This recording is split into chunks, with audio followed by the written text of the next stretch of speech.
Hi viewers, welcome to AS Media.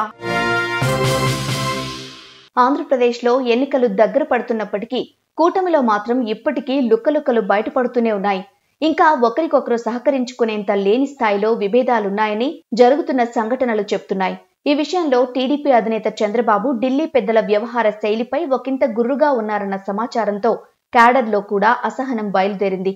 BJP పోటీ చేస్తున్న 10 assembly, 6 parliament నియోజకవర్గాల పరిధిలో తాము ఎందుకు ఆ పార్టీకి సహకరించాలో ఒక్క కారణం చెప్పండంటూ కొందరు నేరుగా సోషల్ మీడియా వేదికగానే ప్రశ్నిస్తున్నారు. కమలం తమను కౌగిలించుకున్నట్లు నటిస్తూ వెనుక నుంచి కత్తిపోట్లు పొడుస్తుందన్న వ్యాఖ్యలు తెలుగు తమ్ముళ్ల నుంచి వినిపిస్తున్నాయి. రాష్ట్ర బీజేపీ నేతలను పక్కన పెడితే ఢిల్లీ పెద్దలైతే అసలు తాము ఏపీలో కూటమిలో లేనట్లుగానే వ్యవహరిస్తున్నారన్న ధోరణి కనబరుస్తున్నారు. తెలంగాణలో కేవలం 15 స్థానాలు మాత్రమే ఉన్నాయి. అదే ఏపీలో 25 పార్లమెంటు నియోజకవర్గాలున్నాయి. కానీ ఎన్నికలు సమీపిస్తున్న తరుణంలో కూడా కనీసం ఏపీ వైపు కన్నెత్తి చూడకపోవడంపై అనేక అనుమానాలు వ్యక్తమవుతున్నాయి. కానీ ఎన్నికలు సమీపిస్తున్న తరుణంలో ఇప్పటికిప్పుడు బీజేపీని వదులుకోలేని పరిస్థితుల్లో ఉన్నామని సీనియర్ టీడీపీ నేతలు వాపోతున్నారు. అనవసరంగా బీజేపీతో పొత్తు పెట్టుకున్నాం, జనసేన ఒక్కదానితో పొత్తు పెట్టుకుంటే పోయేదన్న కామెంట్స్ టీడీపీ నేతల నుంచి వినబడుతున్నాయి. తెలంగాణలో అమిత్ షా, మోదీ వరుస పర్యటనలు చేస్తున్నా ఏపీకి ఒక్కసారి కూడా రాలేకపోయిన విషయాన్ని గుర్తు చేస్తున్నారు. బహుశా వస్తే చివరిలో 1-2 సభలకు మోదీ హాజరయ్యే అవకాశాలున్నాయని చెబుతున్నారు. ఈ పాటి దానికి ఎందుకు పొత్తు పెట్టుకోవాలని టీడీపీ నేతలు ప్రశ్నిస్తున్నారు.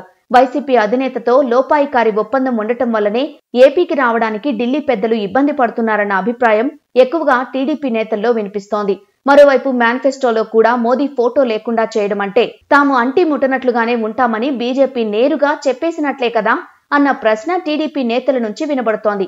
ఈ మేనిఫెస్టో విడుదలకు మొక్కుబడిగా హాజరైన బీజేపీ నేత సిద్ధార్థ్ సింగ్ మేనిఫెస్టోను పట్టుకోవడానికి కూడా నిరాకరించడాన్ని ఈ సందర్భంగా గుర్తు చేస్తున్నారు. అదేమంటే తమది జాతీయ పార్టీ అని, తమ మేనిఫెస్టో వేరని పైకి చెప్తున్నా కావాలనే మేనిఫెస్టో కార్యక్రమంలో పాల్గొని టీడీపీ పట్ల తమ వైఖరి ఏంటో బీజేపీ చెప్పకనే చెప్తోందని వారు ఆవేదన చెందుతున్నారు.